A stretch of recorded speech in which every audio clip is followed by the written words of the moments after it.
Garg would like to discuss with you the economic impact of pandemic on various stakeholders of education. Different economic crises have jolted our lives from this time to time. However, the previous depressions and recessions had not directly and disproportionately impacted the education sector as much as the COVID-19 crisis presently has. Months-long lockdown and preventive measure for social distancing have led to shutdown of physical campuses.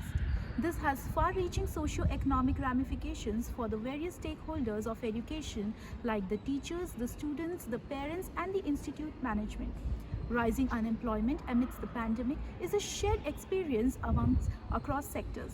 As per Pew Research Center, unemployment in USA was higher for women than for men as more women are employed in the education sector. Employment in the sector fell by 15% between February and May 2020. In April alone, 1.1 million teachers and staff lost their job in USA. On the brighter side, educational technology is the biggest gainer as teaching moved online. EdTech startups like Byju's, Unacademy, Doubtnut.com and video conferencing apps have registered an exponential growth overnight.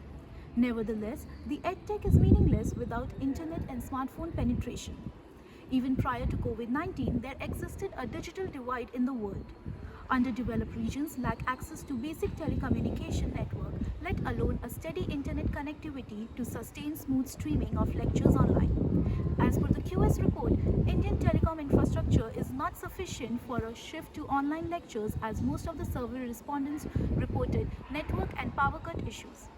Internet penetration in Africa is as low as 39.3% compared to the rest of the world at 62.9%.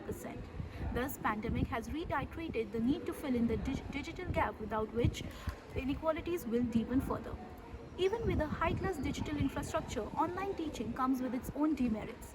Firstly, academicians and teachers had to overnight and forcefully adapt to the new online teaching methodology. Moreover, teaching online is a whole new ball game because there is no face-to-face interaction among students. It requires different energy, tactics and innovative methods to keep the students engaged. Learning outcomes are difficult to evaluate as peer interaction, group discussions and dynamics of face-to-face classroom are lost in the process. Teaching from home is also a much more tedious task as teachers juggle with multiple responsibilities at home.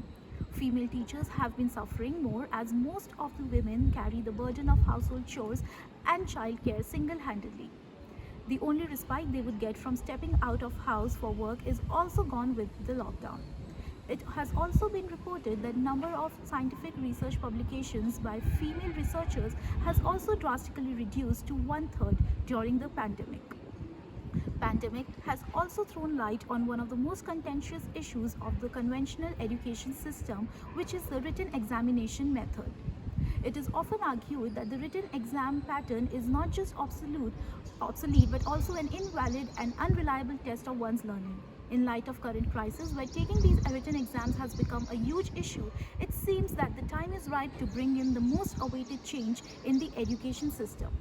To add on to that, many competitive exams like NEET, JEE, UGC NET, UPSC, CSE have also been postponed, which have left the candidates anxious about their future.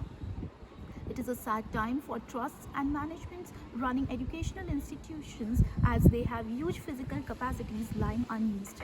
It is much worse for higher education institutes as attracting students will be a challenge.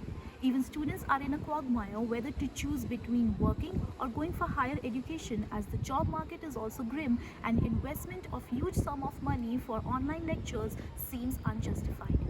Therefore, COVID-19 has also cast a shadow on market for student loans as students may choose to either cancel or defer their enrollment in higher education courses as classes move online and travel restrictions continue to exist. Even prior to COVID-19, demands of job markets were changing with the advent of artificial intelligence. Current pandemic has been a testimony to the growing necessity of artificial intelligence. This pandemic crisis is a time apt for individuals and institutions across all sectors of the economy to look into their fault lines and grow from there. Education sector throughout the world has been unable to keep up with the ultra-dynamic environment of modern times.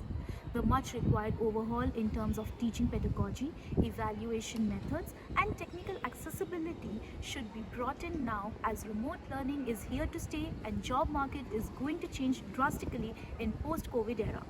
Education sector seems to be neglected in the media reporting, public discourse, and policy making as issues related to healthcare and core economic activities take center stage.